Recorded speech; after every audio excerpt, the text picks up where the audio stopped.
ব্যথা পাইছো তুমি? না, আমি ঠিক আছি। আমার তো মনে হচ্ছে তুমি ব্যথা পাইছো। আপনি কি রাস্তাঘাট দেখে চালাবেন না? রাস্তাঘাট কি আপনার বাবার নাকি? জানি কেন যান। আপনি তো উত্তেজিত হবেন না, তো উত্তেজিত হওয়ার মতো কিছু হয়নি, আমি ঠিক আছি। ওই রাশেদ দেখ, রক্ত ঝরতেছে। আমি যেতে পারবো। তুমি উঠো, ওঠার চেষ্টা করো। আরে তুমি উঠো না।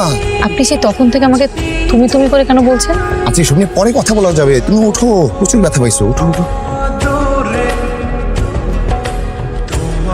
আমি কখনোই ভাবিনি এভাবে আমি তাকে প্রথম স্পর্শ করব। তো প্রকৃতি কি দারুণ বাহানায় আমায় তাকে স্পর্শ করালো। তার একটি হাত ঠিক আমার হাতে। শান্তি।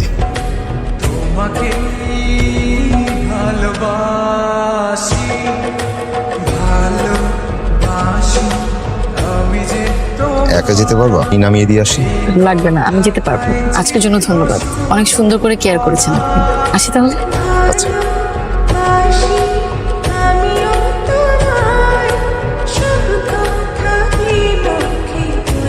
গতকালকের জন্য ধন্যবাদ। বারবার বলছিলেন যে ব্যথা লেগেছে, তখন আমার তেমন মনে হয়নি। এটা আপনার জন্য। ধন্যবাদ। তবে একটা ব্যাপার ভেবে খুব অবাক হয়েছে। অ্যাক্সিডেন্ট করেছি আমি, ব্যথা পেয়েছি আমি, কিন্তু আমার মনে হলো আপনি ব্যথা পেয়েছেন আমার চেয়েও বেশি। একটা আহত মানুষের প্রতি মানুষের সহানুভূতি থাকবে, এটাই তো স্বাভাবিক, তাই না? কিন্তু আমার কাছে কেন যেন মনে হয়েছে সহানুভূতির থেকে অনুভূতিটা বেশি ছিল। তা অনুভূতি কতদিন ধরে? আসলে ভার্সিটির প্রথম দিন থেকে। প্রথম দিন থেকে? কিভাবে? আমি নাচছিলাম, তখন তুমি আমার পাশ দিয়ে যাচ্ছিলে। তখন স্লো মোশন ফ্রেমে 100 FPS এ তুমি এন্ট্রি নিবে।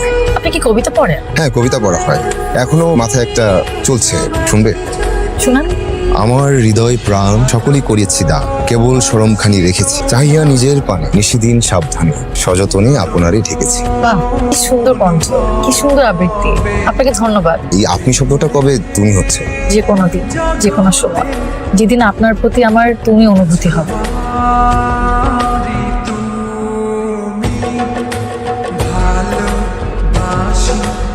আমি যে তোমার এই কথাটাই ছিল শুধু বলা।